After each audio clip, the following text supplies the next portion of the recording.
سال محرم سے شروع ہوتا ہے اور ذی الحج پہ ختم ہوتا ہے۔ اس بات کا بھی ضرور خیال رکھا کریں کہ ہمارا جو اسلامی سال ہے اس کا آغاز جنوری سے نہیں ہوتا، اس کا آغاز محرم سے ہوتا ہے اور اس کا اختتام دسمبر پہ نہیں ہوتا بلکہ اس کا اختتام ذی الحج پہ ہوتا ہے۔ اسلامی سال کا آج پہلا دن ہے،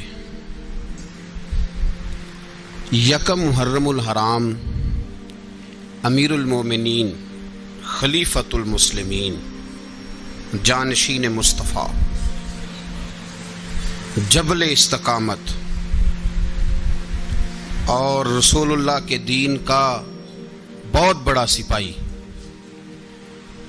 حضرت عمر فاروق رضی اللہ تعالی عنہ، جناب عمر کا نام صرف کام نہیں، حضرت عمر کا نام انقلاب برپا کر دیتا ہے۔ حضرت عمر کا نام کفر کے ایوانوں میں جبر، ظلم، شرک کی وادیوں میں جب حضرت عمر کا نام بھی لیا جائے تو بے ایمان کانپنا شروع ہو جاتے۔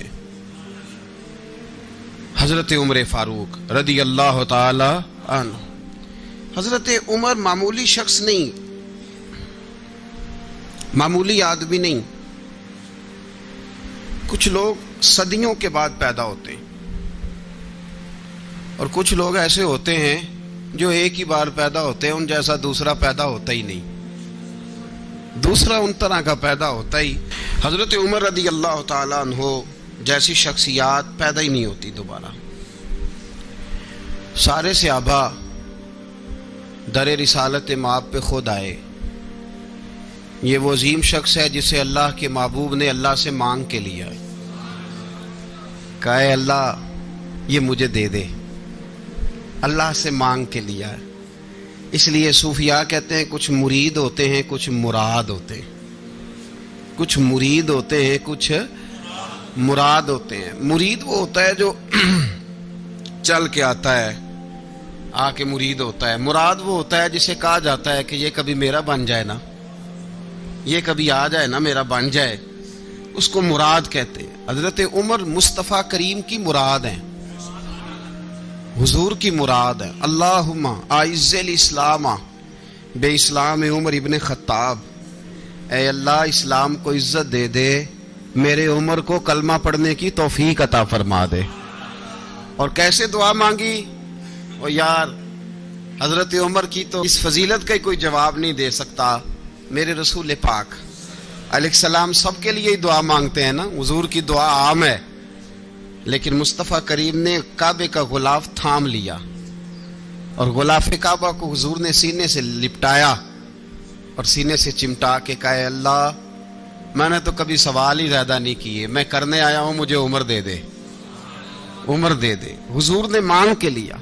اور پھر جب جس کو حضور مانگے اللہ سے کہ حضرت عمر رضی اللہ تعالیٰ عنہ کا آج یوم شہادت ہے، میرا تو دل کرتا تھا کہ فجر سے باتیں شروع ہوں اور سارا دن ہی عمر کی باتیں ہوتی رہیں، سارا دن جناب عمر کی باتیں، سارا دن، اس لیے کہ ذکر جناب عمر کا ہوگا پر راضی اللہ کے رسول ہوں گے صلی اللہ، تو جاگ کے بیٹھیں، خوش ہو کے بیٹھیں۔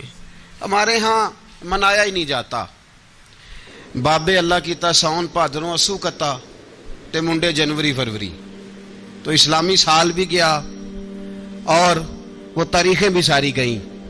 یکم محرم امت مسلمہ کے لیے بہت بڑا دن ہے، بہت بڑا دن۔ یہ شہادت ہے حضرت عمر فاروق کی رضی اللہ تعالی عنہ۔ یہاں چھوٹی چھوٹی باتوں پہ گورنمنٹ چھٹی کرتی پھرتی ہے، چھوٹی چھوٹی باتوں، الیکشن ہو گیا تو چھٹی، فلاں جگہ پہ تھوڑا سا کسی نے خبر دے دی کہ کوئی پریشانی ہے تو چھٹی، فلاں جگہ یہ ہو گیا تو چھٹی، یہاں تک کہ فلاں وزیر صاحب فلاں علاقے میں آئیں گے تو سارے علاقے کو چھٹی۔ اور اب تو اس سے بڑا حال ہونے لگا ہے، اگر جن لوگوں کی سندھ میں حکومت ہے ان کے لیڈر کا دن آیا تو اس دن چھٹی، اور جن کی پنجاب میں حکومت ہے ان کا دن آیا تو چھٹی۔ ہمارا مطالبہ ہے حکومت پاکستان سے، اگر سر اٹھا کے جینا چاہتے ہو تو یکم محرم کو چھٹی کیا کرو، اگر سر اٹھا کے جینا چاہتے ہو تو یکم محرم کو چھٹی کرو جناب عمر کے دن، اور ملت کے جوانوں کو بتاؤ کہ اگر عزت کی زندگی جینا چاہتے ہو تو اس طرح جیو جس طرح فاروق اعظم جی کے گئے ہیں۔ عزت اور وقار کی زندگی، جمہوریت حضرت عمر سے سیکھنی پڑے گی، حکومت کرنے کے طریقے حضرت عمر سے، رعایا کو سیکھنا پڑے گا کہ امیر کس طرح بنایا جاتا ہے اور امیر کس طرح کے ہوتے ہیں۔ یہاں لوگ ہمیں یورپ کی مثالیں دیتے ہیں، لوگ یہاں ہمیں آ کر کے امریکہ کی مثالیں، انہیں کیا پتا حکومت کیا ہوتی ہے؟ وہ کہتے ہیں جی وہ سائیکل پہ جاتا ہے ان کا حکمران۔ میں نے کہا وہ سائیکل پہ جاتا ہے؟ میرے عمر فاروق مدینے سے مکے گئے تھے تو پیدل ہی حج کرنے چلے گئے، پیدل ہی۔ اور جناب عمر فاروق رضی اللہ تعالیٰ عنہ عید کی نماز پڑھانے گئے، عید کی نماز عمر خطبہ عید دینے گئے۔ اور اس زمانے میں کون سا غریب ہے جو ننگے پاؤں جاتا ہو؟ کون سا غریب ہے جو مسجد ننگے پاؤں جاتا ہو؟ لوگوں نے تو 3 قسم کی چپلیں رکھی ہوئی ہیں، ایک مسجد جانے کی علیحدہ ہے، گھر پہننے کی علیحدہ ہے، شادی بیاہ پہ جانے کی چپل علیحدہ ہے۔ حضرت عمر فاروق رضی اللہ تعالیٰ عنہ نکلے عید کا خطبہ دینے کے لیے تو بیوی سے کہنے لگے جوتا، اس نے کہا صاحب اتنی دفعہ ٹوٹا ہے اب گانٹھا نہیں جا سکتا، اتنی دفعہ ٹوٹا ہے کہ اب دوبارہ پیمند نہیں لگ سکتے۔ تو حضرت عمر کہنے لگے چل کوئی حرج نہیں، بغیر جوتے کے ننگے پیر ہی چلتے ہیں، کوئی حرج نہیں۔ تو کہنے لگے لوگ کیا کہیں گے؟ فرمایا چپ کر، لوگ جس دن عمر نے یہ دیکھ لیا نا لوگ اس کے بارے میں کیا کہتے ہیں، اس دن عمر نہیں رہے گا۔ تو کہا پھر آپ کا نظریہ کیا ہے؟ فرمایا میرا نظریہ یہ ہے کہ رب رسول میرے بارے میں کیا کہتے ہیں، لوگوں کا کیا ہے؟ لوگ کل کسی کے بارے میں کچھ کہتے ہیں اور پرسوں کچھ کہتے ہیں، میرا نظریہ یہ ہے کہ رب رسول میرے بارے میں ننگے پیر عمر جا رہے ہیں۔ کون جی؟ میں بڑا ماڑا۔ اچھا جناب کیا کیا غربت ہے؟ 10 قسم کے جوڑے لٹکے ہوئے ہیں کمرے میں اور پہننے کی فرصت نہیں، سویرے کیا پہننا ہے، شام کیا پہننا ہے، 15 سوٹ کٹھے استری ہو کے لانڈری والا بھیج رہا ہے، اور تو غریب ہے، تو بہت بڑا غریب ہے۔ اس لیے کہ غربت پیسوں کی وجہ سے نہیں ہوتی، غربت تو دل کی ہوتی ہے۔ تو واقعی بڑا غریب ہے اور تو غریب ہی رہے گا۔ امیر تو عمر فاروق تھے جو ننگے پاؤں چلے گئے عید کی نماز پڑھانے، تو رستے میں جو ملا کہنے لگا عمر جوتا تو پہن لو۔ فرمایا تمہیں عمر کا جوتا نہ پہننے کا نقص تو نظر آیا ہے، کوئی حرج نہیں، اگر عمر کو کبھی بتانا ہوا تو وہ والا نقص بتانا جو عمر کی سیرت میں پیدا ہو، کردار میں پیدا ہو، وہ والا نقص بتانا، یہ چھوڑو جوتے آتے جاتے رہتے۔ ننگے پاؤں گئے، پاؤں دھوئے، نماز پڑھائی، لوٹ آئے۔ او بھائی یہاں تو ہمارا بناؤ سنگار اترنا، جتنی توجہ کپڑوں کی طرف ہے اتنی توجہ کبھی ہماری علم کی طرف ہوتی نا، جتنا ذوق شوق ہمارا بناؤ سنگار کی جانب ہے، اتنا بناؤ سنگار کبھی ہمارا اخلاقیات کی جانب ہوتا تو معاملات بڑی حد تک سنورے ہوئے ہوتے۔ حضرت سیدنا فاروق اعظم رضی اللہ تعالی اپنی زندگی کو ترتیب دیا، ایک دن بھی خلافت نہیں مانگی اللہ سے۔ حضرت عوف بن مالک اشجعی ایک صحابی ہیں، حضرت عوف بن مالک رضی اللہ تعالیٰ عنہ فرماتے ہیں کہ جناب ابو بکر صدیق کا زمانہ تھا تو میں نے خواب دیکھا، میں نے خواب میں جناب عمر کو دیکھا، اور میں نے دیکھا کہ کوئی کہنے والا کہہ رہا ہے کہ عمر وہ ہے کہ اللہ کے رستے میں کوئی اسے جتنا مرضی برا بھلا کہے یہ پرواہ نہیں کرتا۔ کس کے رستے میں؟ بولے سارے۔ اس کا مطلب ہے اللہ کے رستے میں لوگ برا بھلا بھی، قرآن مجید نے کہا وَلَا يَخَافُونَ لَوْمَةَ لَائِمٍ، کچھ لوگ ایسے ہیں جو برا بھلا کہنے والوں کی پرواہ نہیں کرتے۔ آپ یقین کریں اگر پرواہ شروع ہو جائے نا تو دین کا کام ختم ہو جائے، نہ کوئی تقریر کرے، نہ کوئی تدریس کرے، نہ کوئی پیری مریدی کرے، ختم ہو جائے اگر باتوں کی پرواہ ہو۔ لیکن وہ پرواہ، حضرت عوف بن مالک اشجعی کہتے ہیں میں نے خواب میں دیکھا کہ عمر وہ ہے جو کسی کی پرواہ، اور دوسری بات میں نے یہ دیکھی کہ عمر خلیفہ بنے گا، اور تیسری بات میں نے خواب میں یہ دیکھی کہ عمر شہید بھی کیا جائے گا، عمر شہید بھی ہوگا۔ یہ میں نے 3 باتیں خواب میں دیکھی۔ فرماتے ہیں میں نے آ کے خواب حضرت ابو بکر صدیق کو سنائی، وہ خلیفہ تھے۔ وہ کہنے لگے ٹھہر جا، میں عمر کو بلاتا ہوں، اس کے سامنے دوبارہ سنانا، اس کے سامنے۔ فرماتے ہیں میں نے بلایا حضرت عمر فاروق کو آ کے بیٹھے, خواب شروع ہوا. کا ایک بات تو میں نے یہ دیکھی کہ آپ ملامت کرنے والے کی پرواہ نہیں کرتے. دوسرا, آپ خلیفہ بنے کہ جناب عمر کہنے لگے چپ کر, ابو بکر کے سامنے ہی کہہ رہا ہے, چپ کر, خلیفہ کے سامنے ہی کہہ رہا ہے. تو حضرت ابو بکر صدیق کہنے لگے عمر اسے کہنے دو, مجھے لگتا ہے رب کی رضا یہی ہے کہ میرے بعد اگر مصطفیٰ کا منبر ملے تو عمر کو ہی ملے, اسے کہنے دو, کہنے دو. یار یہاں تو لوگ ڈینگے مارتے ہیں, یہاں تو لوگ دعوے کرتے ہیں, میرے سامنے فلانے کو بھی بٹھاؤ, فلانے کو بھی بٹھاؤ, اس کو کیا پتا, اس کو کیا پتا, یہ تو بڑکے مارنے کا دور ہے. حضرت عمر رضی اللہ تعالیٰ عنہ کو تیسری بات کہی. حضرت عوف بن مالک نے کہا آپ شہید کیے جائیں گے, میں نے خواب دیکھی ہے. نیک لوگوں کے خواب بڑی حد تک سچے ہوتے ہیں.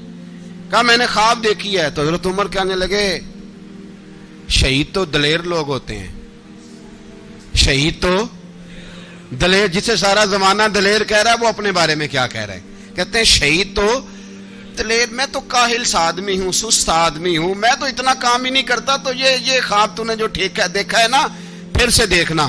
تو ابو بکر صدیق فرمانے لگے عاجزی نہ کر, انکساری نہ کر, تو جو کہہ رہا ہے ٹھیک کہہ رہا ہے, لیکن مجھے سن کے شکر بھی ہوا ہے اور افسوس بھی ہوا ہے. افسوس اس بات کا کہ تیرے جیسا بطل عظیم چلا جائے گا, اور شکر اس بات کا کہ رب تجھے زندگی بھی اعزاز والی دے گا, اور شہادت کی موت دے کے اللہ تجھے موت بھی عزت والی عطا فرمائے گا. اللہ موت بھی تجھے عزت والی دے گا, تجھے کاہلوں جیسی موت اللہ. حضرت فاروق اعظم رضی اللہ, او بھائی یہاں تو اس زمانے کا سب سے بڑا مسئلہ پروٹوکول ہے.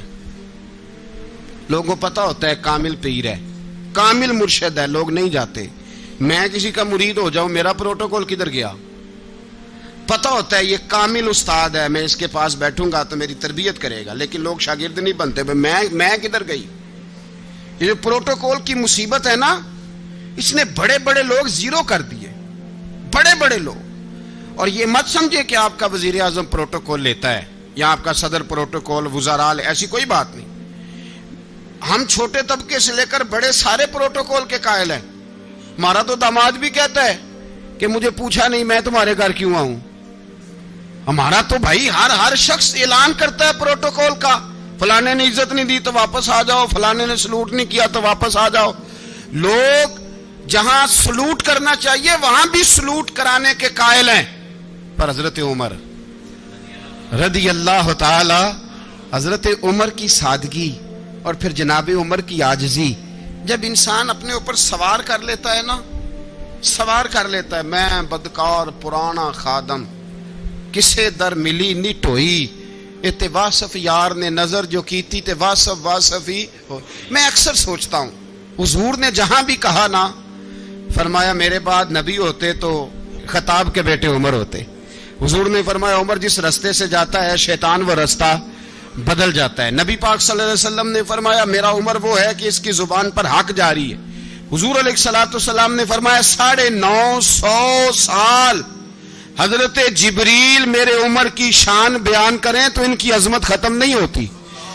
950 سال جبریل عظمت بیان کرے تو ختم نہیں ہوتی. یہ بات ہے حضرت عمر کی. اور فرمایا عمر ابو بکر کی نیکیوں میں سے ایک نیکی ہے, یہ شان ہے اب عمر فاروق رضی اللہ تعالیٰ عنہ کی. حضور نے فرمایا میرے بعد نبی ہوتے تو عمر ہوتے, جس گلی سے عمر آئے شیطان رستہ بدل جائے. میرے عمر فاروق کی شان 950 سال بیان ہو تو ختم نہ ہو. عمر کی زبان پر اللہ حق بیان کرتا ہے, جو عمر کہتا ہے وہی رب کر دیتا ہے. حضور ساری زندگی فضیلتیں بیان کرتے رہے, عمر جواب میں کیا کہتے ہیں؟ کوئی بتائے نا کہ یہ والی حدیثیں کبھی عمر نے بھی روایت کی ہوں کہ حضور نے میرے بارے میں یہ کہا ہے.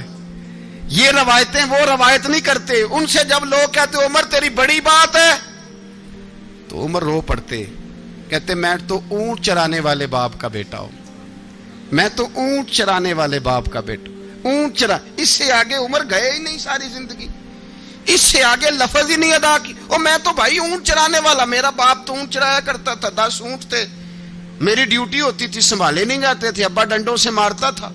ساری زندگی عمر حج کرنے گئے, ایک خشک تنا کھجور کا عمر فاروق رضی اللہ تعالیٰ عنہ نے اس کو اپنے کلاوے میں لیا، رونے لگے۔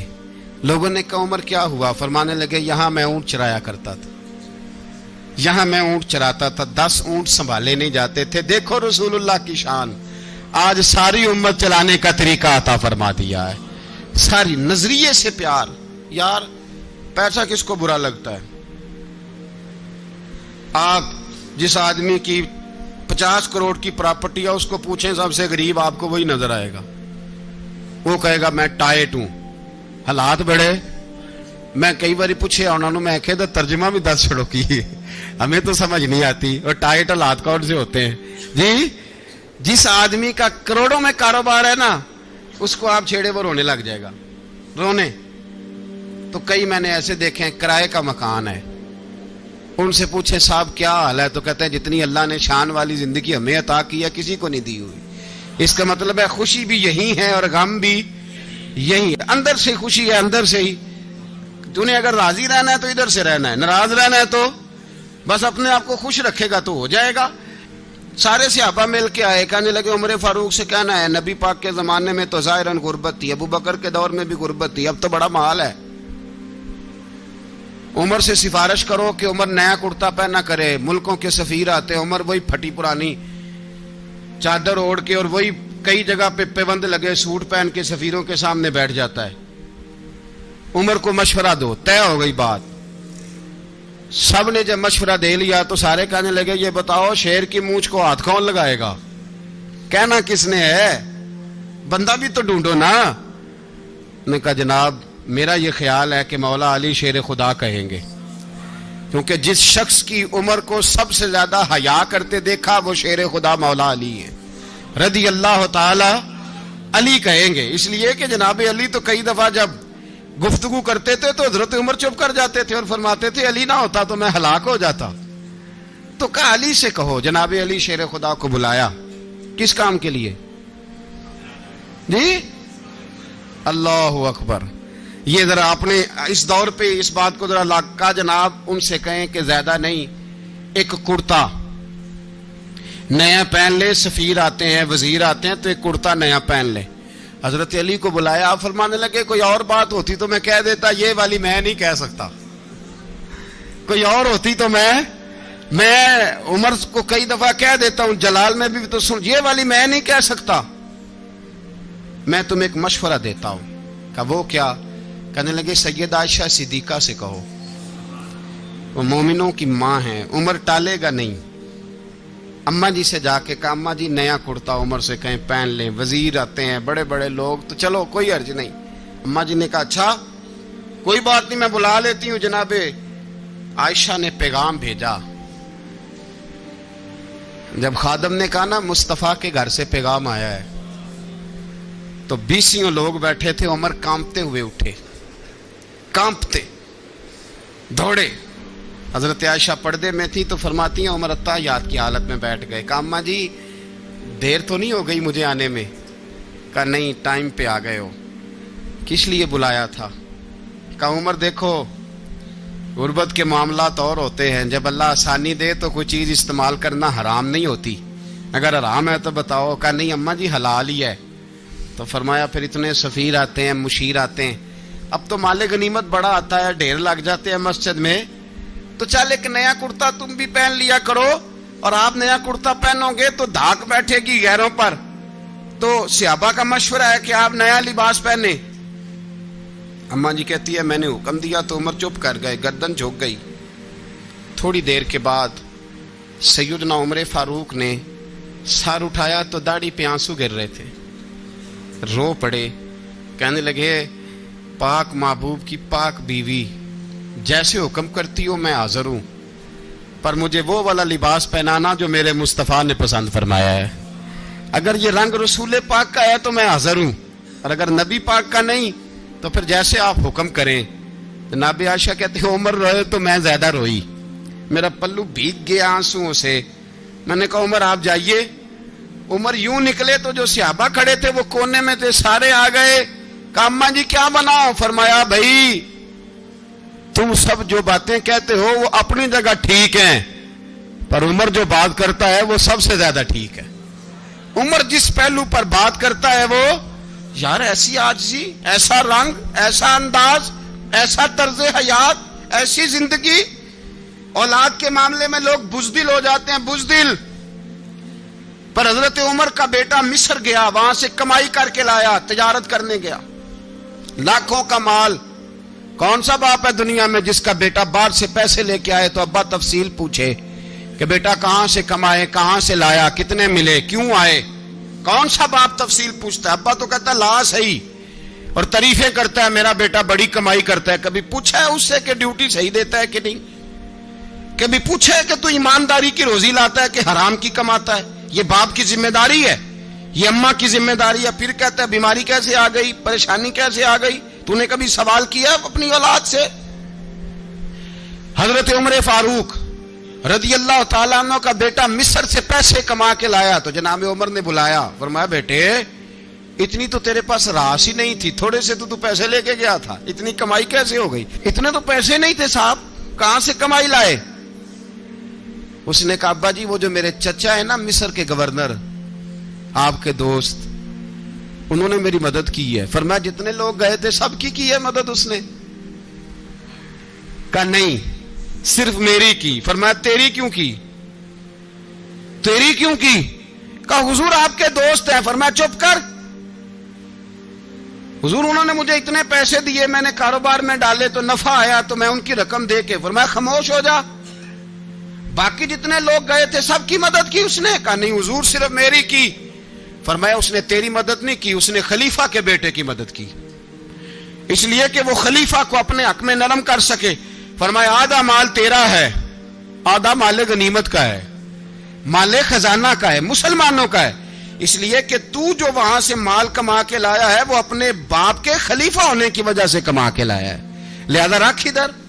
یہاں کہتے ہیں کدھر سے آیا، کیسے آیا، کون سا حساب دیں، کیا کریں؟ او بھائی حضرت عمر رضی اللہ تعالیٰ عنہ کا اپنی اولاد کے بارے میں یہ رنگ ہے. ایک جنگ سے نا خوشبو آئی، خوشبو بڑی مہنگی ہوتی تھی، عرب میں خوشبو آج بھی بڑی مہنگی ہے، وہ زیادہ استعمال کرتے ہیں. میری باتوں کی سمجھ آ رہی ہے میرے بھائیوں؟ بڑی مہنگی خوشبو تھی. جب وہ خوشبو آئی تو حضرت عمر نے کہا، گھر میں پہلے پہنچی حضرت عمر کے، چونکہ زیادہ عورتیں استعمال کرتی تھی گھر کے اندر خوشبو، مرد بھی لگاتے تھے. حضرت عمر نے اپنی بیوی سے کہا، آپ کی زوجہ تو تھی وہ بڑی خوشبو کو پسند کرتی تھی. حضرت عمر نے اپنی زوجہ سے کہا کہ خوشبو لاؤ، میں نے ایک عورت کی ڈیوٹی لگائی ہے، وہ خوشبو تول کے نا تو حصہ برابر صحابہ میں بانٹ دے گی. تو آپ کی زوجہ کہنے لگی کسی بی بی کی ڈیوٹی لگانے کی کیا ضرورت تھی، میں جو موجود تھی میں بانٹ دیتی ہوں تول کے حصہ برابر. آپ نے فرمایا نہیں تو رہنے دے، فلانی بی بی بانٹے گی. کہا حضور میں نے بھی بانٹنی ہے، میرے پہ کچھ حق ہے؟ آپ نے فرمایا نہیں، تو تفصیل نہ پوچھ، تو خوشبو دے دے، کوئی اور بانٹے گی. خاتون خانہ تھی نا، کہنے لگی نہیں مجھے بھی آج آپ کو بتانا ہی پڑے گا کہ کوئی جو بانٹ سکتی ہے تو میں کیوں نہیں بانٹ سکتی؟ زوجہ کہتی عمر نے بات کی تو میری چیخیں نکل گئی. حضرت عمر فرمانے لگے جب تو خوشبو بانٹے گی نا تیرے ہاتھوں کو بھی لگے گی، تیرے دوپٹوں کو بھی لگ جائے گی. اگر رب کریم نے مجھ سے سوال پوچھا کہ عمر خوشبو تو مسلمانوں کی تھی، تیری بیوی کے دوپٹے کو کیوں لگ گئی، تو میں اللہ کے حضور کیا جواب دوں گا؟ اگر اللہ نے یہ سوال کیا کہ تیری بیوی نے کیوں لگائی، وہ تو حصہ تھا مسلمانوں کا، تو نے تیری بیوی نے کیوں لگائی؟ تو فرمایا میں نہیں چاہتا کہ اللہ کے حضور مجھے اور تجھے باز پرس ہو، لہذا کسی اور کو بانٹنے دے. زوجہ روئی اور تڑپ کے کہنے لگی عمر مجھے لگتا ہے صبح قیامت بھی تیری بیوی ہونے کی وجہ سے اللہ مجھے جنت عطا فرما دے گا، تیری زوجہ ہونے کی برکت سے. بھائی یہ معیار رکھا، خدا کی قسم ایسا شخص تاریخ میں دوبارہ نہیں آیا. اتنا بڑا آدمی، اتنا بڑا شخص، اتنا بڑا آدمی، اور پھر رنگ یہ ہے کہ عمر 22 لاکھ مربع میل کا حکمران، 22 لاکھ، اور کھجور کے درخت کے نیچے مٹی کا ڈھیلا لے کے سو گئے ہیں، پرواہ کوئی نہیں، کوئی مسئلہ ہی نہیں. 2 غلام ساتھ بیٹھے تو ایک روٹی حضرت عمر نے گھر سے منگوائی، تھوڑا سا سرکہ، تو غلام کہنے لگے ہم نے بھی کھانی ہے. فرمایا کوئی حرج نہیں، روٹی کو پیٹ بھر کے کھانا ضروری تو نہیں، 3 حصوں میں بانٹ لیتے ہیں، ایک آدمی آیا ہوا تھا مصر کا رہنے والا ملنے کے لیے. اس نے پوچھا عمر کدھر ہے؟ تو کہا وہ ادھر جاؤ مسجد میں بیٹھے ہوں گے. اور واپس آیا تو کہنے لگا وہاں تو 3 غلام بیٹھے ہیں, ایک روٹی بانٹ بانٹ کے کھا رہے ہیں, لگتا ہے کئی دنوں سے روٹی نہیں ملی. کہا 3 غلام تو کوئی نہیں, وہاں 2 ہی تھے, تیسرے تو امیر المومنین تھے. اس نے کہا نہیں نہیں 3 غلام ہیں, کپڑے بھی ایک طرح کے پہنے ہوئے ہیں, بلکہ 2 کے تو پھر صحیح ہیں, تیسرے کے تو زیادہ ماڑے ہیں. کپڑے بھی ایک طرح کے, کھانا پینا بھی ایک طرح کا, اور ان کا نشست برخاست بھی ایک طرح کی ہے, لہذا کوئی فرق نہیں. حضرت ابو ہریرہ کہتے ہیں میں لے کے آیا, اور جناب عمر کو جب میں نے کچی زمین میں تامت سمیٹ بیٹھے دیکھا تو میں رو پڑا. میں نے اس مصر سے آنے والے کو کہا تو اس کے جلوے دیکھ, اگر اس کی ذات میں اتنا حسن ہے تو محمد عربی کا مقام کیا ہوگا. یہ مقام غور ہے, مقام غور. 10 محرم کو لوگ دیگے پکائیں گے نا, نہیں پکانی ہے؟ کوئی بول دے نہیں, ہاں نہ نہیں کر دے. پروگرام بدلیا تو نہیں دی عید کی کہ وہی کام شروع ہوا ہے لاسٹ ٹائٹ ہونے والا. کیوں جی, پکنی ہے نا دیکھیں 10 محرم کو انشاءاللہ تعالی. ہم بھی پکائیں گے انشاءاللہ, یہاں بھی پروگرام ہوگا. تو 10 محرم کو جو دیگ پکنی ہے تو ایسا نہیں ہو سکتا کہ 1 محرم کو حضرت عمر کے نام کی بھی کوئی پک جائے. اگر امام حسن حسین کے نام کی دیگیں پکے تو جو امام حسن حسین سے پیار کرنے والے ہیں, جو امام حسن حسین سے, ہم لوگوں نے بھی عجیب رٹا اپنایا ہے نا. ہم لوگ بات کا ایک پہلو دیکھتے ہیں, دوسرا نہیں دیکھتے. حضرت امام حسن اور حسین کو بھی نبی پاک نے شہید کہا, اور جناب عمر کو بھی رسول اللہ نے خود شہید فرمایا. فرمایا شہید ہے, خود فرمایا اپنی زبان سے کہ یہ شہید ہے, خود میرا عمر شہید ہے. تو ان کے نام کی دیگ نہیں پکنی چاہیے, اس طرف نہیں ہماری توجہ ہونی چاہیے. اور اہل بیت نبو, یہ بات میں پہلے بھی کرتا ہوں, آج پھر کرنا ضروری سمجھتا ہوں. اہل بیت کا پیار, سن لو کان کھول کے, اہل بیت کا پیار اگر ہمیں کسی نے سکھایا ہے تو سیدنا عمر فاروق نے سکھایا ہے. اہل بیت نبوت کی محبت اگر کسی نے سکھائی ہے تو کس نے سکھائی ہے؟ بول کے بتائیے. حضرت عمر نے. اہل بیت کا پیار ہمیں حضرت عمر نے بول کر کے سکھایا ہے. بھائی یاد رکھیں, کسی کی طاقت نہیں تھی دم مارنے کی حضرت عمر کے سامنے, طاقت ہی نہیں تھی. کیسر و کسرا کانپ جاتے تھے, جرت ہی نہیں کرتے تھے حضرت. اور ہمارے تو تعلقات بڑے ہیں نا غیروں سے. حضرت ابو موسیٰ اشعری رضی اللہ تعالیٰ عنہ فرماتے ہیں میرا منشی سائی تھا, وہ کاتب کہتے تھے وہ لوگ, میرا حساب کتاب عیسائی تھا. تو فرماتے ہیں ایک دن میں نے وہ سارا حساب کتاب لین دین کے حضرت عمر کو دکھایا تو فرمانے لگے جس نے لکھے ہیں اس کو بلاؤ. کہنے لگے ضرور مسجد نہیں آ سکتا. کیوں نہیں آ سکتا؟ کہنے لگے وہ عیسائی ہے. کہتے ہیں حضرت عمر جلال میں آ گئے. آپ فرمانے لگے جنہیں رب دور کرتا ہے تم کیوں قریب کرتے ہو؟ جنہیں اللہ دور کرتا ہے. فرمایا تم غیروں کو اگر عہدے دو گے تو اپنوں کا کیا بنے گا؟ اگر تم غیروں کو عہدے دو گے تو اپنوں کا. یہ سوچ ہے جو آج برما کے مسلمانوں کے لیے بھی ضروری ہے. کہا اگر تم غیروں کو عہدے دو گے تو اپنوں کا. ہم نے غیروں کو عہدے دیے تو دیکھا نا اپنے کس طرح کاٹے جا رہے ہیں. غیروں کو جو عہدے دے دیے جرانے سارے غیروں سے. روز دعویٰ ہوتا ہے چین ہمارا سجن ہے, چین ہمارا دوست ہے. او بھائی دوست ہے تو اس سے کہو نا کہ برما تو تمہاری ایک چھوٹی سی ریاست ہے, چین کے بغیر تو وہ سانس بھی نہیں لے سکتا. اس کو کہو نا اس حکومت پہ دباؤ ڈالے. لیکن ہم لوگوں نے غیروں کو عہدے دیے تو اپنے پس گئے. حضرت عمر کہتے تھے ذمی کا ہم ادب کریں گے, ذمی کافر کا ہم, ایسا کافر جو مسلمان ریاست کو قبول کرے, بدامنی نہ پھیلائے. ایک آدمی کو آپ نے دیکھا آنکھوں سے نابینا ہے اور بھیک مانگ رہا ہے, تو حضرت عمر کو نظر آ گیا. فرمایا کون ہو؟ اس نے کہا میں یہودی ہوں.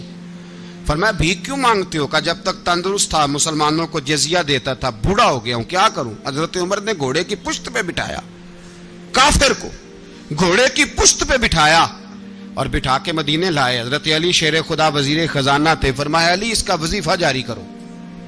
کہا یہ کون ہے؟ فرمایا یہ یہودی ہے لیکن یہ ہمیں جزیہ دیتا رہا, بوڑھا ہو گیا بیچارہ, بھیک مانگنے پہ مجبور ہے, ہماری حکومت کے اندر رہتا ہے, اس کا پورا وظیفہ جتنا خرچہ اتنا وظیفہ لگاؤ.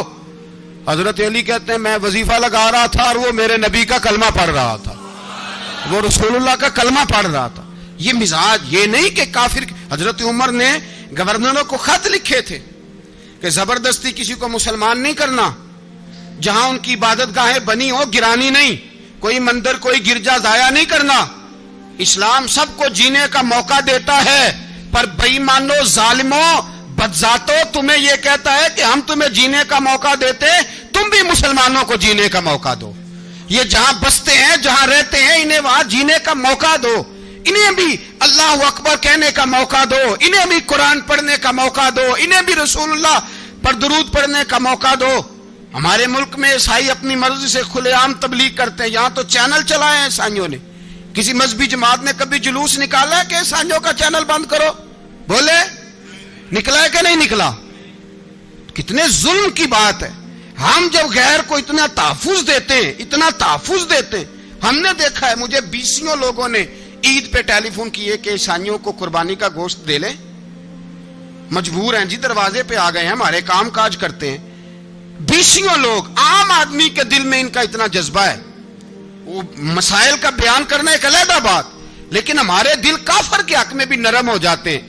تم کس قدر زیادہ بے ایمان ہو اور کفر کس قدر زیادہ ذلیل ہو گیا ہے کہ مسلمان کے حق میں نرم ہوتا ہی نہیں. اور اس سے بڑے ذلیل وہ ہیں جو ان ذلیلوں کے سپورٹر ہیں. وہ کسی عرب ملک کے حکمران ہو یا کسی اور جگہ کے، وہ بڑے ذلیل ہیں جو ان ذلیلوں کے سپورٹر ہیں، جو برما کی بچیوں کے قتل پر اپنی حکومتیں چمکا رہے ہیں. انہیں شرم نہیں آتی. اس قدر مسلمان تڑپا ہے، لیکن ان بے غیرتوں کو ذرا ہوش نہیں آئی. اور یہ ان کے کماش، ان کے دلال جو ہر جگہ ان کی سپورٹ کر کے اپنی حکومتیں قائم کرتے ہیں، بے ایمانوں کو پتہ نہیں کہ کب ان پر اللہ کا عذاب اترے گا اور کس طرح ان کے پرخشے اڑیں گے. تمہیں اپنی ذلت اور رسوائی نظر نہیں آ رہی کہ زمین کس طرح تمہارے لیے تنگ ہو گئی ہے؟ اس سے زیادہ اور تمہاری رسوائی کیا ہوگی؟ ڈرو اللہ سے. اور یہ تو دنیا کا عذاب ہے. ان بطش ربک لشدید. میرا رب کہتا ہے قیامت تو قائم ہونے دے. اتنا سخت تیرے رب کی پکڑ ہے، اتنی کسی دوسرے کی ہو سکتی؟ یاد رکھیں اور تھوڑا احتیاط کریں.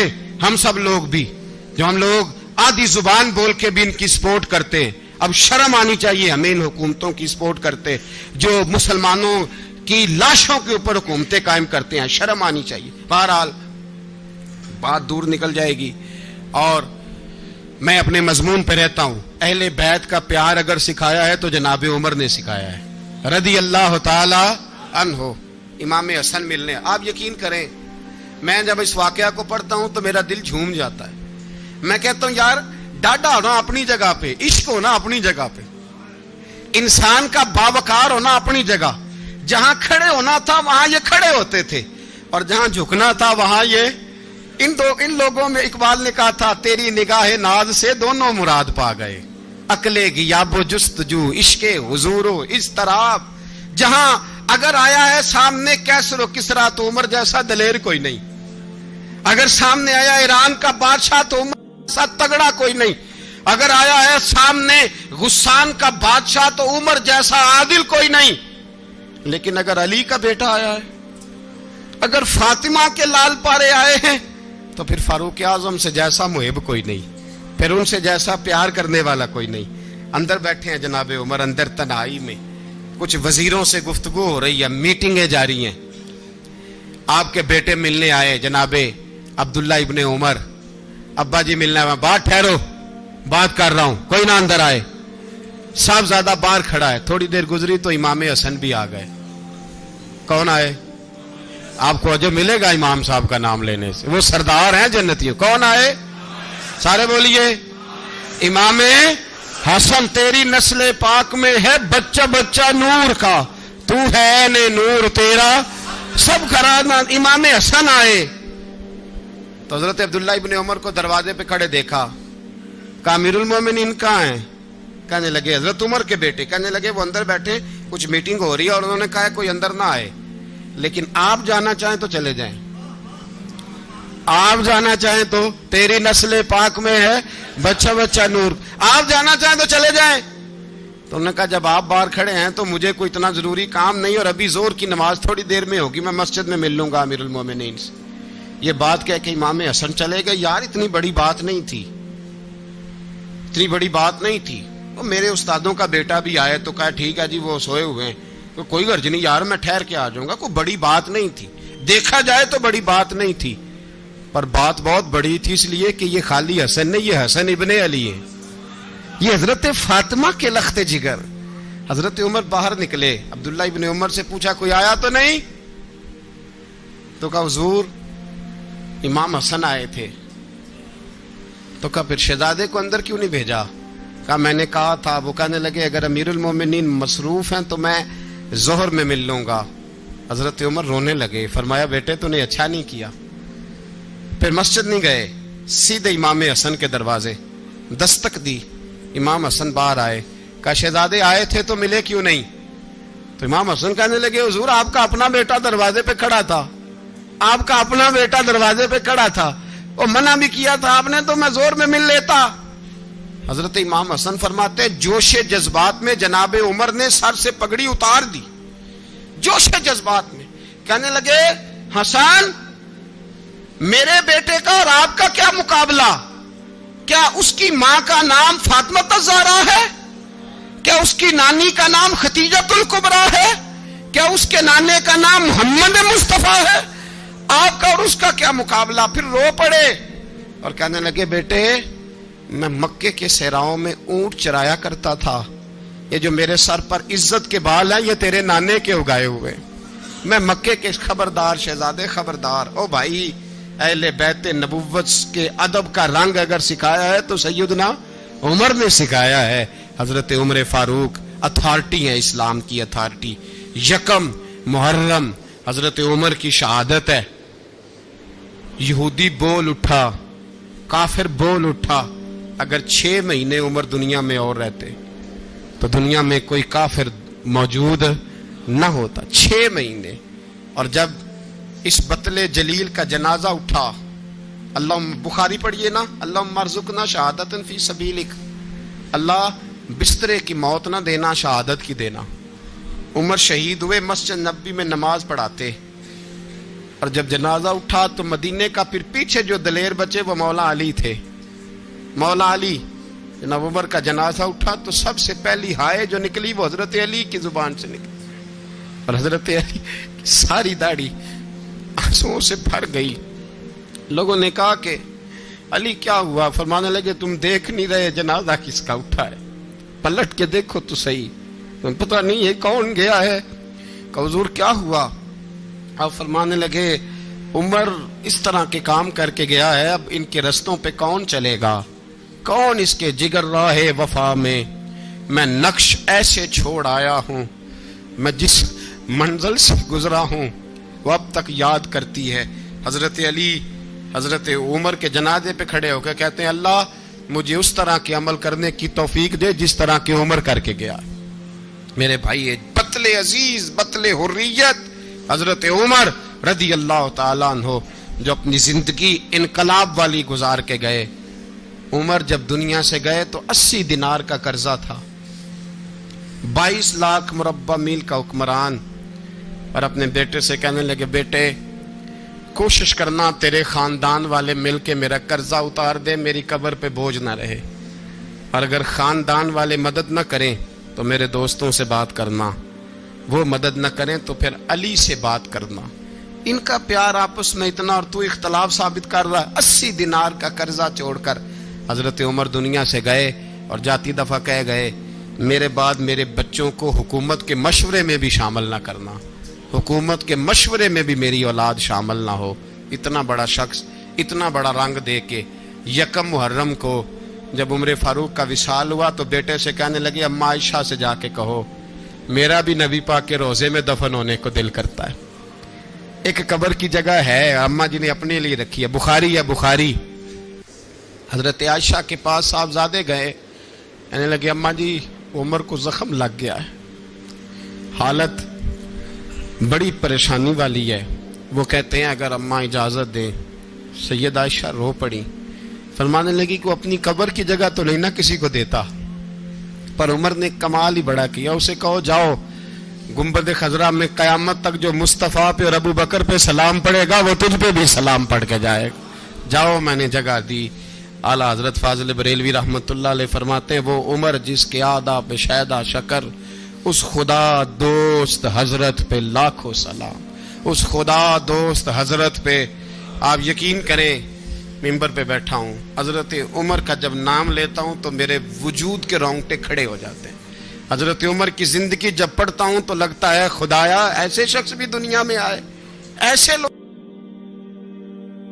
عزیز دوستو، بزرگوں اور بھائیوں، امیر المومنین، خلیفۃ المسلمین، مراد مصطفیٰ صلی اللہ تعالی علیہ وسلم، حضرت سیدنا عمر فاروق رضی اللہ تعالیٰ عنہ کو 26 ذی الحج کو زخم لگا تھا، قاتلانہ حملہ آپ پر کیا گیا تھا، اور 1 محرم الحرام کو اسلام کے اس بطل جلیل، اس قائد، اس لیڈر اور دنیا اسلام پر اپنی سیرت کے انمٹ نقوش چھوڑنے والے اس خوبصورت انسان نے دنیا سے پردہ فرمایا۔ حضرت عمر فاروق رضی اللہ تعالیٰ عنہ ان لوگوں میں سے ہیں جو ابن الوقت نہیں ہوتے، ابو الوقت ہوتے، جو وقت کے مطابق نہیں بدلتے بلکہ وقت کو اپنے مطابق بدل دیا کرتے ہیں۔ یہ وہ لوگ تھے کہ دین ان کا اوڑھنا بچھونا تھا، ان کا چلنا پھرنا دین تھا، ان کا ہنسنا اور رونا دین تھا۔ انہیں علم الیقین سے لے کر عین الیقین تک ایک خاص مقام اللہ نے عطا کر دیا تھا، تو بس پھر یہ سمجھ گئے تھے کہ دین ہی زندگی ہے، دین ہی روح ہے، اور دین ہی ہماری اصل ہے۔ نبی کریم صلی اللہ تعالیٰ علیہ وسلم نے فرمایا کہ میں نے خواب دیکھا ہے، کچھ لوگوں کو میں نے قمیضیں پہنے ہوئے دیکھا، کچھ کی قمیضیں ناف تک تھیں، کچھ کی پیٹ تک تھیں، اور کچھ کی گھٹنوں تک تھیں۔ عمر میں نے تمہیں بھی دیکھا ہے، تمہاری قمیض تو پیروں سے ٹکرا رہی تھی۔ تو حضرت عمر کہنے لگے حضور خواب کوئی دیکھتا ہے، تعبیر کوئی بتاتا ہے، پر یہاں کمال یہ ہے کہ خواب بھی آپ نے بتایا ہے، تعبیر بھی آپ ہی بتائیں گے۔ حضور پھر بتا دیں اس خواب کی تعبیر کیا ہے؟ تو حضور نے فرمایا تعبیر یہ ہے کہ کسی کا دین ناف تک، کسی کا گھٹنوں تک، کسی کا پیٹ تک، اور عمر تو سارا ہی دین میں لپٹا ہوا ہے، تو سارا ہی دیندار ہے، سارا ہی۔ حضرت عمر فاروق رضی اللہ تعالیٰ عنہ آئیڈیل ہیں، ایک ہیرو ہیں۔ ان کی زندگی کے درجنوں پہلو ہیں، ہر سال ہم ایک پہلو بیان کر دیتے ہیں، کبھی عدل و انصاف پہ بات کر لیتے ہیں، کبھی نظام حکومت پر۔ ان کی زندگی کا ایک پہلو آج بھی ہماری گفتگو کا عنوان رہے گا، پر حضرت عمر کا مرتبہ اور مقام یہ ہے کہ نبی کریم علیہ السلام نے فرمایا کہ جبریل امین 950 سال میرے عمر کی شان بیان کریں تو عمر کی شان ختم نہیں ہوتی۔ 950 سال اگر حضرت جبریل بھی بیان کریں تو یہ مقام ہے سیدنا فاروق اعظم کا۔ اللہ تبارک و تعالیٰ نے جس طرح سارے نبیوں میں شان حضور کو عطا فرمائی، اسی طرح تمام نبیوں کے حواریوں میں سب سے زیادہ شان حضور کے غلاموں کو عطا فرمائی۔ قرآن مجید میں اللہ کریم نے فرمایا یا ایھا الذین آمنوا قوا انفسکم واہلیکم نارا، فرمایا اے ایمان والو خود بھی جہنم کی آگ سے بچو اور اپنے گھر والوں کو بھی دوزخ کی آگ سے بچاؤ۔ خود بھی بچو اور اپنے گھر والوں کو بھی۔ ہماری ساری نصیحتیں باہر والوں کے لیے، باہر ہمیں بہت بڑا لیکچر بھی دینا پڑے تو چلتا ہے، بہت بڑی داستان سرائی بھی کرنی پڑے تو چلتی ہے۔ سٹیٹس اور معیار یہ ہے کہ سارا کچھ باہر والوں کے لیے، اور گھر کے وہ پھول جن کی آبیاری بھی ہم نے کرنی تھی، کوئی جڑی بوٹیاں اور گائیں تو وہ کاٹنی بھی ہم نے خود تھی، دھوپ اور چھاؤں کا خیال بھی ہم نے رکھنا تھا، وہاں ہماری نظر نہیں ہوتی۔ پڑوسی کے بچے کیا کر رہے ہیں یہ سارا پتہ ہوتا ہے، اور میرے گھر میں کیا گل کھل رہے ہیں اس کی مجھے خبر نہیں ہوتی۔ حضرت عمر فاروق نے جب یہ آیت نازل ہوئی تو فوراً عرض کیا یا رسول اللہ صلی اللہ علیہ وسلم اس کا کیا مطلب ہے کہ خود بھی دوزخ کی آگ سے بچو اور اپنے گھر والوں کو بھی بچاؤ؟ تو نبی کریم علیہ السلام نے فرمایا عمر اس کا مطلب یہ ہے کہ جن چیزوں کا اللہ رسول تمہیں حکم دیتے ہیں تم اپنے گھر والوں کو ان چیزوں کا حکم دو، اور جن چیزوں سے اللہ رسول تمہیں منع کرتے ہیں تم اپنے گھر والوں کو بھی ان چیزوں سے منع کرو۔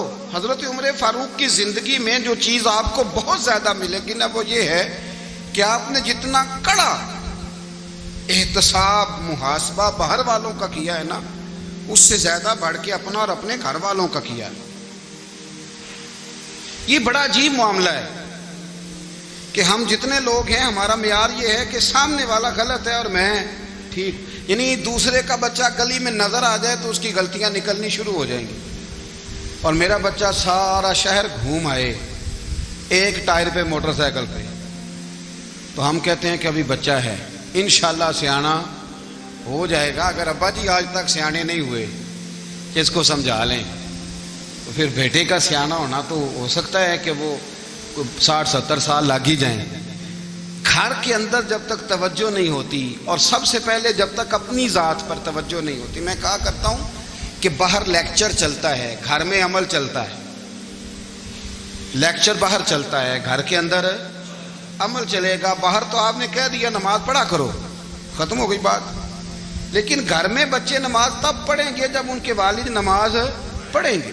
گھر میں کہہ دیا پردہ کرو، پر گھر میں بچیاں پردہ تب کریں گی جب ان کی اماں پردہ کرے گی۔ گھر کے اندر عمل چلتا ہے، باہر تو چلو بات بھی چل جاتی ہے۔ تو والد کا جب تک کردار بچے نہیں دیکھتے جب تک اتنی دیر تک ان کا تبدیل ہونا ممکن نہیں ہوتا۔ حضرت عمر فاروق رضی اللہ تعالیٰ عنہ نا باہر والوں کا بھی بڑا سخت حساب کرتے تھے۔ بڑا ایک گورنر صاحب نے لباس بڑا شاندار پہننا شروع کر دیا تھا تو حضرت عمر نے اتروا کے نا تو انہیں ٹاٹ کا لباس پہنا کے تو اونٹ چرانے کی ڈیوٹی دے دی تھی۔ اتنا سخت احتساب کرتے تھے۔ کسائی کی دکان پر بھی 1-2 گھنٹے کھڑے ہوتے تھے۔ جو آدمی مسلسل 2 دن گوشت خریدتا تھا نا فرماتے تھے اس کا ٹیکس بڑھا دو، لوگوں کو دال نہیں مل رہی اور یہ روز گوشت کھاتا ہے۔ حضرت فاروق اعظم اس کو جزیہ کہا جاتا تھا یا کچھ اور معاملات ہوتے تو بڑھا دیتے تھے۔ مسلسل جو 2 دن آدمی گوشت کھاتا تھا فرماتے تھے مدینے میں غربت ہے، اگر یہ والا نظام تم کرو گے تو غریب لوگ کس کی طرف دیکھیں گے۔ لیکن اس سے زیادہ بڑھ کر جو ان کی زندگی کا معیار اور سٹیٹس تھا وہ یہ تھا کہ اپنے گھر کا خاص خیال رکھتے، خاص توجہ کرتے۔ ملک شام سے اور ایران سے کچھ لوگ آپ کی خدمت میں آئے تو وہاں سے کچھ کنیزیں بھی آئیں، ان کے بادشاہ کا پیغام لے کے۔ شاہ ایران کی کنیز کو ملکہ نے کہا کہ نا حضرت عمر کی زوجہ کو دیکھ کے آنا ذرا کس طرح کی ہے۔ ہمارے ملک میں کیا کہتے ہیں خاتون اول، باقی سارے دووں میں خاتون اول، ذرا خاتون اول کو دیکھ کے آنا۔ تو وہ جب آئی نا گھر میں ملنے تو کہا کہ مجھے میری ملکہ نے کہا تھا کہ عمر کی زوجہ سے اہلیہ سے ملاقات کر کے آنا۔ تو حضرت عمر کی اہلیہ نے نا ایک جوڑا کپڑوں کا دے دیا ملکہ کے لیے اور ایک خوشبو کی شیشی دے دی۔ اب جب وہ تحفے وہاں گئے تو اس ملکہ نے نا کچھ سونے کا سامان بھیجا، کچھ زیورات بھیجے، کچھ تحائف بھیجے۔ جب حضرت عمر کے گھر آئے نا وہ خادم لے کے آیا، اس نے کہا جی آپ کی اہلیہ نے تحفے بھیجے تھے، تو جواب میں شاہ ایران کی بیوی نے یہاں جس ملک کا وہ سفیر تھا انہوں نے بھی یہ بھیجے۔ تو حضرت عمر فاروق نا وہ تحفے لے کے گھر گئے تو جا کے کہنے لگے اپنی اہلیہ سے یہ تو کب سے تحفے تحائف بھیجنے لگ گئی ہے، یہ کب سے نظام شروع ہو گیا؟ تو کہ حضور تحفہ دینا لینا تو ٹھیک ہے، سنت ہے، محبت بڑھتی ہے، تو یہ کوئی قباحت نہیں، اور میں نے اپنی ذاتی استعمال کے لیے جو چیزیں رکھی تھی وہ میں نے دی ہیں۔ تو حضرت عمر فاروق رضی اللہ تعالیٰ عنہ فرمانے لگے ہم نے کسی ملک کے ساتھ اور اس کے بادشاہ کے ساتھ ذاتی تعلق نہیں بنانا، تعلق جو بھی بنے گا رسول اللہ کے دین کی برکت سے بنے گا۔ ذاتی رشتے نہیں ہم نے قائم کرنے، ذاتی۔ آپ کے ملک کی جو ایئر لائن جس کا ہر سال خسارے کا ڈنڈورا پیٹا جاتا ہے نا، وہ ہمارے بادشاہ صاحب اور صدر صاحب اگر غیر ملکیوں کو گھوڑا کبھی بھیجنا ہو نا، گھوڑا، تو پورا ایک جہاز گھوڑا لے کے تحفے میں جاتا ہے، پورا جہاز غریب قوم کا یہ سرمایہ۔ اور قوم بڑی بادشاہ ہے، لائنوں میں لگ کے ووٹ دیتی ہے۔ 2 کام ہمیشہ لائن میں لگ کے کرنے، ایک بل لائن میں لگ کے جمع کرانا ہے اور ایک ووٹ لائن میں لگ کے، تاکہ پھر پورے 5 سال لائن میں ہی لگے رہیں۔ مرضی سے آپ ووٹ دینا، پر جو بات درست ہے اس کو سنو۔ حضرت عمر فاروق رضی اللہ تعالیٰ عنہ نے اپنی اہلیہ سے پوچھا کتنے کا تھا وہ تیرا جوڑا اور خوشبو کی شیشی؟ انہوں نے کہا 3 دینار کی۔ فرمایا یہ 3 دینار تیرے اور باقی جو تحفے آئے ہیں وہ تو خود کہہ، چونکہ اس نے تیرے نام بھیجے ہیں، تو کہہ کہ میں مال غنیمت میں دیتی ہوں، تو کہہ میں مسلمانوں کو کہہ۔ تو زوجہ ہنس پڑی، کہنے لگی میں نہ بھی کہوں تو مجھے کہنا تو پڑے گا ہی، کہنا تو میں نے ہے ہی، جو کہ سامنے عمر فاروق ہیں، لہذا فرمایا کہہ دیتی ہوں میں نے دیا خزانے کو۔ حضرت عمر نے جمع کرا لیا۔ میں یہ کیا بات ہوئی، میرے گھر والے جو مرضی کریں، ان کا معیار زندگی جس طرح کا مرضی ہو۔ اور حضرت عمر ایک جملہ کہا کرتے تھے، اللہ کرے کہ یہ باتیں اس دور حاضر میں ہماری سمجھ میں آئیں۔ حضرت عمر فاروق رضی اللہ تعالیٰ عنہ اپنے بچوں کو فرمایا کرتے تھے کہ بہت آدمی کو بھوک لگی ہو نا، اور پھر اس کی پسند کا کھانا پکا ہو، تو اتنے شوق سے وہ اس کھانے کو دیکھتا ہے نا، فرمایا اس طرح پوری قوم اپنے بادشاہوں کے خاندان کو دیکھتی ہے، اس تیزی کے ساتھ دیکھتے ہیں کہ ان کے گھر میں کیا ہو رہا ہے، ان کا معیار زندگی کیا ہے، ان کا سٹیٹس کیا ہے۔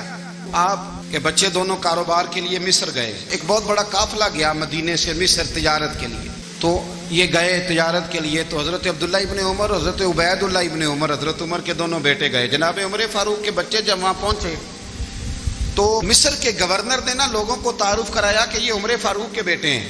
ایک چھوٹی سی بات کر دوں، یہ چودھری کے بیٹے کو کون بتاتا ہے کہ تو چودھری کا بیٹا ہے؟ باہر والے بتاتے ہیں، گھر والے۔ اور سیٹھ صاحب کے بیٹے کو کون بتاتا ہے کہ تو سیٹھ صاحب کا بیٹا ہے؟ اور مالک کو کون بتاتا ہے کہ تو مالک کا بیٹا ہے اور یہ کرایہ دار ہے؟ یہ کون بتاتا ہے؟ یہ سوچ ہم دیتے ہیں بچوں کو، چودھری اور کمی کی سوچ، امیر اور غریب کی سوچ، مالک اور کرایہ دار کی سوچ، گھر کے مالک کی اور کام کرنے والے کی سوچ، یہ ہم دیتے ہیں۔ یاد رکھنا، یہ ہم دیتے ہیں، یہ ہمارا مزاج ہے، یہ باہر سے نہیں آتی۔ تو کوئی شہزادہ ہے، تو سیٹھ ہے، تو نواب ہے، یہ سوچ باہر سے نہیں آتی، یہ اماں سوچ دیتی ہے، اماں، یہ ابا سوچ دیتا ہے۔ اور پھر جب تباہی اترتی ہے تو اس کے ذمہ دار بھی باہر والے نہیں ہوتے، گھر والے ہوتے ہیں، گھر والے۔ ہمارے بچوں کی طبیعتوں پر زیادہ نقش باہر والوں کا نہیں ہوتا، گھر والوں کا ہوتا ہے، یاد رکھیے گا۔ حضرت عمر فاروق رضی اللہ، بچے ہیں، شہزادے ہیں، وہ کاروبار کرنے گئے اور وہاں بتایا گورنر صاحب نے کہ یہ فاروق اعظم کے بچے، امیر المومنین کے۔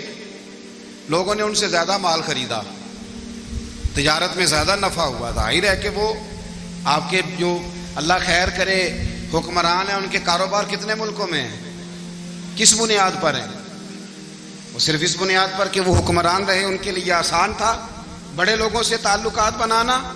حضرت عمر فاروق رضی اللہ تعالیٰ عنہ کے بچے ڈھیروں مال کما کے جب واپس آئے نا، تو حضرت عمر سے آ کے بچوں نے بطور محبت کا، ابا جی اللہ نے بڑا ہی فضل کیا ہے، بڑا مال کمایا الحمدللہ، یہ دیکھیں کتنا نوازا ہے۔ تو حضرت عمر کہنے لگے سارے قافلے نے اتنا ہی کمایا ہے؟ سارے قافلے نے اتنا ہی کمایا ہے؟ کہ حضور نہیں، سارے قافلے نے اتنا نہیں کمایا، سب کو اتنا نہیں ملا۔ وہ تو وہاں گورنر صاحب نے لوگوں کو تعارف کرایا تھا کہ یہ عمر کے بچے ہیں، تو لوگوں نے پھر ہم سے بڑا ہی خریدا۔ تو حضرت عمر فرمانے لگے ٹھیک ہو گیا، میں بات سمجھ گیا، اس طرح کرو، جو تمہاری اصل زر تھی نا، جو راز تھی، وہ رکھ لو، اور باقی سارا مال مال خزانہ میں جمع کرا دو، اس لیے کہ یہ تم نے تجارت نہیں کی، یہ تم نے اپنے باپ کا نام بیچا ہے، یہ تم نے امیر المومنین کے بیٹے ہونے کا فائدہ اٹھایا ہے۔ فرمایا یہ تمہارا نہیں حق، یہ مسلمانوں کا ہے، اس لیے کہ یہ مال تم نے محنت سے نہیں کمایا، یہ باپ کی کرسی کا فائدہ اٹھایا ہے۔ اور فرمایا اگر تم نے مال جمع نہ کرایا تو میں مال بھی لے لوں گا زبردستی اور کوڑے بھی ماروں گا، ڈبل سزا دوں گا، مرضی سے جمع کراؤ گے تو کوڑوں سے بچ جاؤ گے۔ بڑے بیٹے نے تو جمع کرا دیا، تو چھوٹا تھوڑا پریشان ہوا، تو حضرت عبداللہ ابن عمر چھوٹے بھائی کا ماتھا چوم کے کہنے لگے بیٹے چپ کر کے جمع کرا، یہاں بھی فخر کر کے ہم عمر کے بیٹے ہیں، اور قیامت میں بھی فخر کریں گے کہ ہم فاروق اعظم کے بیٹے ہیں، یہاں بھی ناز کریں گے اور وہاں بھی ناز کریں گے کہ عمر کے بچے ہیں۔ ہمارے باپ نے خود بھی حلال ہی کھایا ہے، اور جب ہماری کمانے کی باری آئی ہے تو ہمیں حکم بھی حلال کھانے کا دیا۔ بھائی ہمارا مزاج دے، بچہ جب لے کے آتا ہے 2 لاکھ روپیہ تو کبھی پوچھا کہاں سے آیا ہے؟ جب وہ پہلے دن غلط دوستوں کے پاس جا کے بیٹھتا ہے تو کبھی نکالا گھر سے اسے؟ یہ بہت سارے خمیازے ہمیں اس لیے بھگتنے پڑتے ہیں کہ ہم ابتدا میں سوراخ بند نہیں کرتے. جب اس میں شگاف پڑ جاتا ہے, سیلاب آتا ہے, تو ہمیں ہوش آتی ہے. حضرت عمر نے اپنے گھر میں نگرانی رکھی, کڑی نگرانی. زیادہ نماز گھر میں پڑھتے تھے حضرت عمر, نفلی نمازیں زیادہ کیوں بلا. میرے صاحب مجھے حکم دیتے تھے کہ فرض نماز کے علاوہ نمازیں گھر میں پڑھنا, بچوں کو عادت پڑے گی, ذوق پیدا ہوگا, ان کو پتہ چلے گا کہ ہمارے گھر میں 5 وقت کوئی اور کام بھی ہوتا ہے. بھائی یاد رکھیں کہ آپ نے اگر سجدہ کرنا ہے تو بچہ لیٹ جائے گا, اسے پتہ کوئی نہیں سجدہ کیا ہے. لیکن جب گھر میں کبھی قرآن ابا جی کھول لینا, میں اکثر کہتا ہوں جب ابا جی کا موڈ بن جائے نا لیکچر دینے کا, وہ گھر میں شروع ہو جاتے ہیں, کہتے ہیں آپ لوگ نماز نہیں پڑھتے اس لیے میرے کاروبار میں برکت کوئی نہیں, تم سویرے قرآن پاک نہیں کھولتے تو میں تباہ ہو گیا. تو میاں آپ نے کب گھر میں قرآن پاک کھولا تھا؟ آپ نے کب نماز پڑھی؟ آپ نے کب گھر کے اندر اللہ رسول کا ذکر کیا تھا؟ آپ نے کب حدیث چھیڑی؟ آپ نے بھی تو گھر کے اندر جب بھی آپ آئے ہیں تو آپ نے وہی کچھ کیا جو دنیا دار کرتے ہیں. آپ بھی تو اپنا موبائل لے کے الگ کونے میں بیٹھ گئے. آپ نے بھی تو کہا ہے کہ اب تمہارے چینل ختم, اب میری مرضی والا چلے گا. تو جو آپ نے کیا ہے بچے بھی وہی کام کریں گے. آپ نے بھی گپ شپ لگائی ہے تو وہ بھی لگا رہے ہیں. یہ سمجھ لیں, جو کام آپ کریں گے آپ اپنے بچوں کی سیرت میں اس کا جلوہ دیکھ لیں گے. بڑی پکی سی بات ہے کہ آپ کو بچے کی عادتیں دیکھ کے سمجھ آ جائے گی کہ میں بھی یہی کرتا تھا اور یہ بھی. حضرت عمر فاروق رضی اللہ تعالیٰ عنہ وصال فرما گئے, تو آپ کے وصال کے بعد حضرت عثمان غنی رضی اللہ تعالیٰ عنہ نے آپ کی ایک بیوہ سے نکاح کیا, حضرت عمر کی ایک بیوہ سے. جب وہ آپ کے نکاح میں آئی تو کہنے لگی حضرت عثمان غنی سے کہ حضور نہ تو میں خوبصورت ہوں اور نہ میں جوان ہوں, نہ آپ کی کوئی خدمت کر سکتی ہوں, میرے ساتھ نکاح کرنا سمجھ میں نہیں آیا. کیا شاندار جواب دیا حضرت عثمان غنی نے, کیا خوبصورت جواب دیا. فرمانے لگے میں نے اس لیے نکاح نہیں کیا کہ مجھے تمہارے حسن سے دلچسپی تھی یا تمہاری خدمت کی ضرورت تھی, میں نے تو اس لیے نکاح کیا ہے کہ مجھے بتاؤ عمر فاروق گھر کے اندر اپنے رب کی عبادت کس طرح کرتے تھے, وہ قرآن پاک کس طرح پڑھتے تھے, وہ رویا کیسے کرتے تھے, استغفار کا طریقہ کیا, کس وقت کس انداز میں وہ اپنے رب کو یاد کرتے تھے. اس لیے کہ عمر کئی دفعہ گھر سے آتا تھا تو میں اس کے چہرے پر نور دیکھا کرتا تھا, میں روشنی دیکھتا تھا, ایک معیار دیکھتا تھا. نکاح اس لیے کیا ہے کہ مجھے عمر کی جو گھر کے اندر کی عبادت ہے اس سے آگاہ کرو, تاکہ عثمان غنی بھی چاہتے ہیں اس طرح کے عمل کرو جس طرح کہ عمر فاروق کر کے گئے ہیں. بھائی جب تک ہم اپنے گھر میں وہ توجہ نہیں دیں گے, وہ مزاج دیکھیں نا, ہمارے گھروں میں جب نقشہ پاس ہوتا ہے تو ٹی وی لان بھی اس میں ہوتا ہے, ڈرائنگ روم بھی ہوتا ہے, نماز کی جگہ بھی ہوتی ہے نقشے میں. صحابہ جب گھر بناتے تھے تو ایک مسجد بیت کا نقشہ پاس کرتے تھے, ذہن میں رکھتے تھے کہ یہ کونا نماز کے لیے, وہاں جوتے لے کے کوئی نہیں جائے گا, وہاں نماز پڑھی جاتی تھی, عورتیں وہاں اعتکاف کرتی تھی. ٹی وی لان تو آ گیا ہے اور گھر کے اندر ٹی وی رکھنے کے لیے تو ایک کمرہ الگ سے بنا دیا گیا ہے, اور اب جو نئے نقشے پاس ہو رہے ہیں اس کے اندر گھروں کے اندر جگہ بنائی گئی ہے جہاں کمپیوٹر رکھے جائیں, اور بچوں کے لیے وائرنگ ہوگی نیچے تاکہ انہیں کوئی مشکل درپیش نہ ہو. یہ ساری چیزیں ہم نے نہانے کے لیے گھروں کے اندر اتنے بڑے واش روم بنائے ہیں کہ لگتا یہ ہے کہ سوائے نہانے کے اور کام ہی نہیں کوئی گھر میں ہوگا. ہر چیز آ گئی, پر اللہ کرے کوئی تفسیر بھی ٹیبل پہ پڑی نظر آئے, کوئی حدیث کی کتاب بھی ٹیبل پہ پڑی نظر آئے. اللہ کرے کہ جس طرح ابا لطیفہ سن کے آتا ہے تو جب تک سنا نہ لے اسے ہضم نہیں ہوتا. اللہ کرے کہ وہ جمعے میں بیان سن کے جائے تو اس کا بھی دل کرے میں اپنے بچوں کو سناؤں. وہ نبی پاک کی کوئی حدیث کہیں سے سنے تو گھر جا کے سنائے. جب تک یہ معیار نہیں بنتا آپ کیسے توقع کرتے ہیں کہ گھر کے اندر اللہ کی رحمتیں نازل ہوں گی؟ آپ یہ کیسے توقع کرتے ہیں کہ گھر کے اندر وہ معیار اور وہ مزاج بنے گا؟ حضرت عمر فاروق نے ذاتی زندگی پر جو توجہ دی, گھر والوں کے معیار پر جو توجہ دی حضرت عمر فاروق رضی اللہ تعالیٰ عنہ نے, وہ بھی بڑی دیدنی ہے. حضرت ابو موسیٰ اشعری کو نا آپ نے وزیر خزانہ بنایا تھا, تو حضرت ابو موسیٰ اشعری کہتے ہیں کہ حضرت عمر کو شیخ خزانے میں رہنے تو دیتے نہیں تھے. تو ایک دن نا میں صفائی کر رہا تھا اس کمرے کی جس میں خزانہ رہتا تھا. ہمارے تو ملک میں جو جاتا ہے وہ صفائی کر کے ہی جاتا ہے, اللہ خیر کرے. اور خیر معیار بدلتا ہے. جو پچھلی حکومت ہوتی ہے وہ قرضہ اٹھاتی ہے, وہ باہر سے جاتی ہے تو قرضہ لے کے آتی, اور جو نہیں آتی ہے وہ کہتی ہے ہمیں پیکج مل گیا ہے. وہ قرضہ نہیں اٹھاتے, ان کو کیا ملتا ہے؟ یعنی پچھلی نے قرضہ لیا تھا اور ہم نے, واہ جی واہ کیا خوبصورت انداز ہے, اس کا نام بدل کے نا انہوں نے قرضہ لیا تھا اور ہم نے، میں کہا بڑے شاندار سیانے بندے ہو گئی.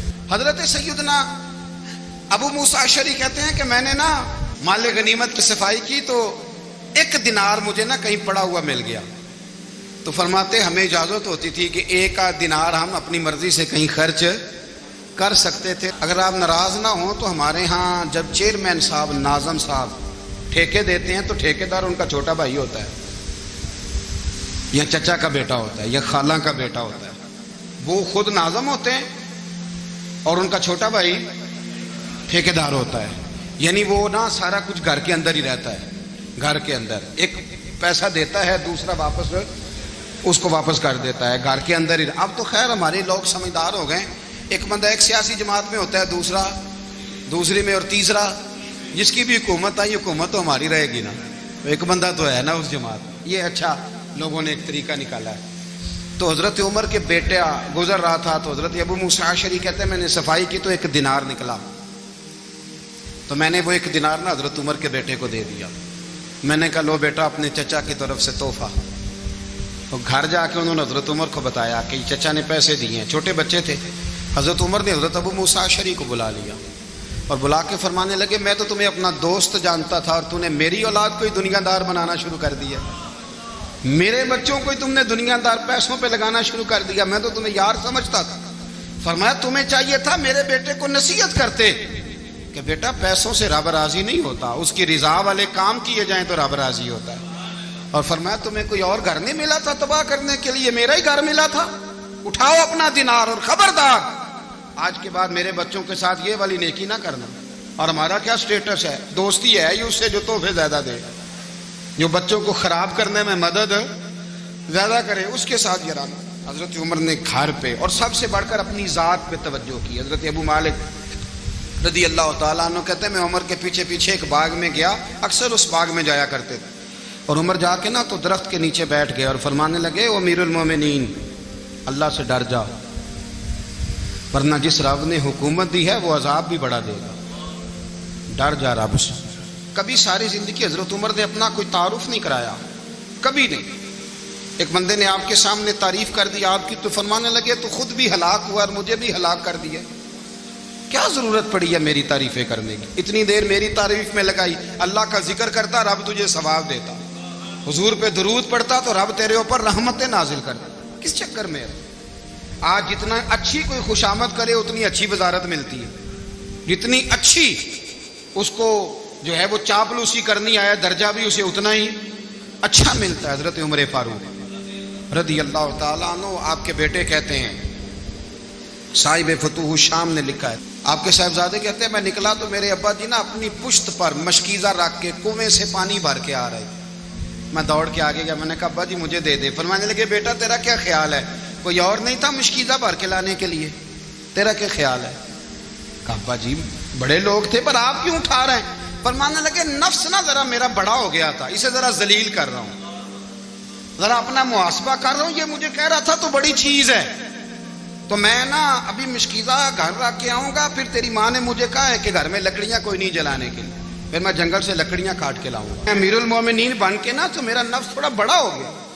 اب یقین کریں ہمارا آزما خراب ہو جاتا ہے جب تک ہمارا تعارف صحیح نہ ہو، ہمارا تعارف ٹھیک نہ ہو. میں یہ ہوتا ہوں، میں وہ ہوتا ہوں. چھوڑ مٹی دیں تے مٹی رہنا ہی، مٹی دیں تے مٹی دیں تے مٹی رہنا ہی.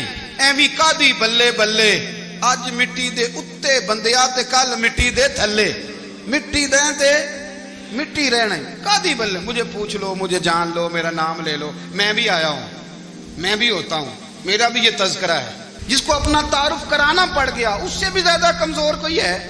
فوٹو میں دکھاتا پھرتا ہے فلانے کے ساتھ فوٹو، فلانے تو کمزور بندے یہ کام کرتے. حضرت عمر فاروق اللہ اکبر، حضرت عمر جیسا بندہ 24 لاکھ مربع میل کا حکمران اور شاہ روم کو خط لکھ کے کہتا ہے میں منت نہیں کرتا میں حکم دیتا ہوں. اتنا تگڑا بندہ. جنگ قادسیہ کے لیے حضرت سعد بن ابی وقاص کو بھیجا، فتوح الشام پڑھ کے دیکھیں. حضرت عمر بڑے پریشان ہیں، اتنے دن ہو گئے کوئی رپورٹ ہی نہیں آئی. اب تو موبائل ہے نا، ایک ایک منٹ کی رپورٹ لیں آپ، بلکہ آپ ایک ایک منٹ کی فوٹو لیں آپ، رپورٹ تو دور رہ گئی.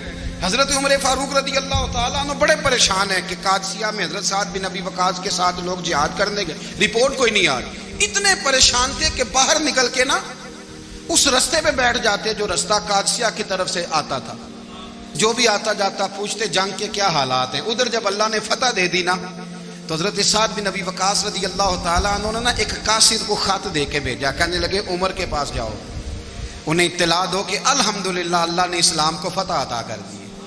یہ حضرت عمر کو جا کے دینا، وہ بڑے پریشان ہوں گے۔ وہ جو اس زمانے میں اس طرح ہوتا تھا کہ کئی دور دور سے صحابہ جو دوسرے شہروں کے ملکوں کے رہنے والے ہوتے تھے وہ بھی آ کے شامل ہو جاتے تھے جہاد میں۔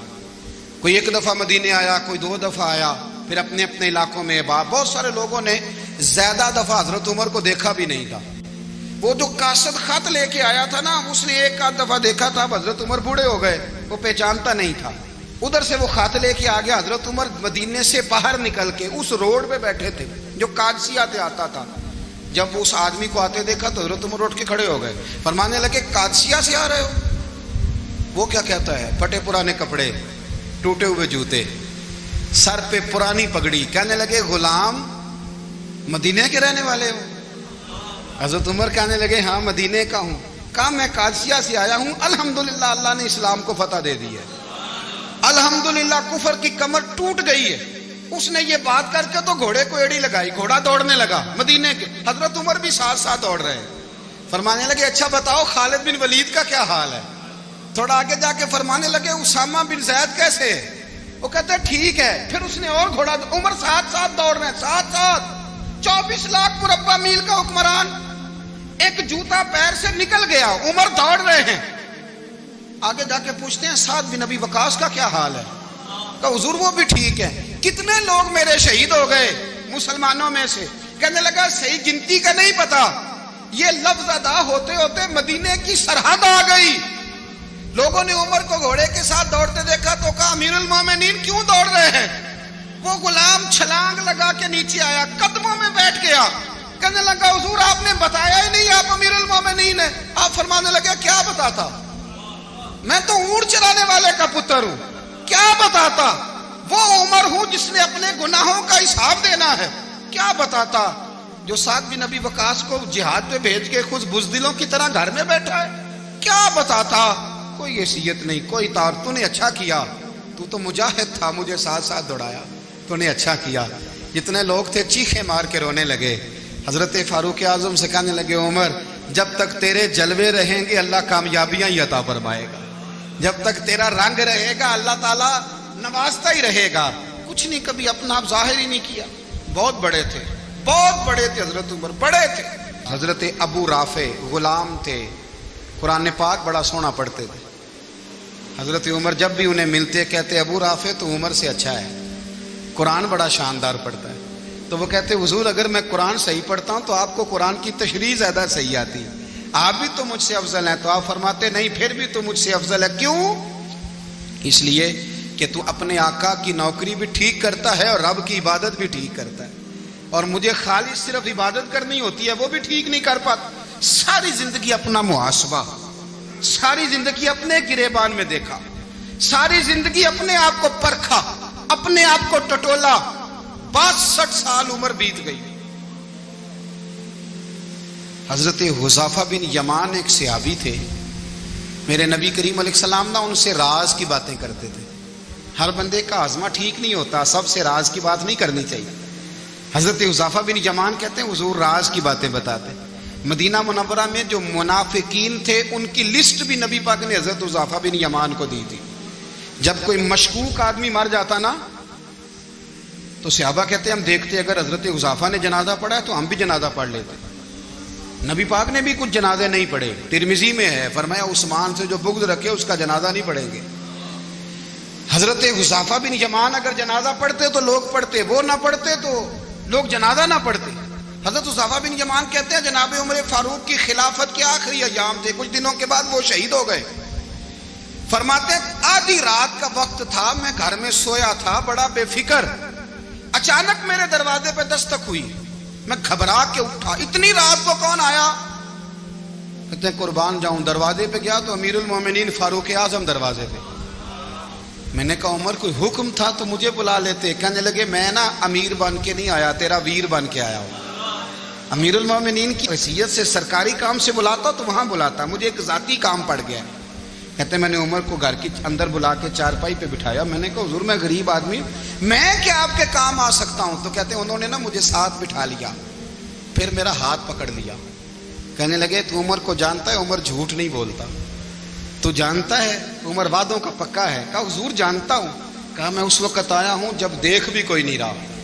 حضرت حذیفہ بن یمان کہتے ہیں پریشان ہو گیا, حضور پہلیاں نہ بجھوائے, مہربانی کر بتائیں کدھر آئے ہیں. حضرت عمر فاروق فرمانے لگے 62 سال کا ہو گیا ہوں, 63 میں چل رہا ہے, داڑھی سفید ہو گئی ہے, پھل پک گیا, اٹھ فریدہ ستیا, داڑھی آ گئی پور, اگا نیڑے آ گئی, پیچھا رہ گئی دور. اب قبر اشر کا معاملہ صاف نظر آنے لگا ہے. کہا حضور مجھ سے کیا چاہتے ہیں؟ حضرت عمر رو پڑے. کہنے لگے آج میں عشاء کے بعد نکلا ہوں تو نبی پاک کے صحابہ مجھے نیک کہہ رہے تھے, پھر میں نے بچوں کی ماں سے اور بچوں سے بھی پوچھا ہے, وہ بھی مجھ سے راضی ہیں. پر حذیفہ تیرے ساتھ نبی پاک راز کی باتیں کرتے تھے, سچ بتا کہیں عمر کا نام منافقوں میں شامل تو نہیں؟ سچ بتا ان منافقین میں تو شامل نہیں, کہیں اوپر سے تو نہیں سارا کچھ؟ حضرت حذیفہ بن یمان کہتے ہیں میں باپ کے مرنے پہ اتنا نہیں رویا جتنا عمر کے سوال پہ رویا.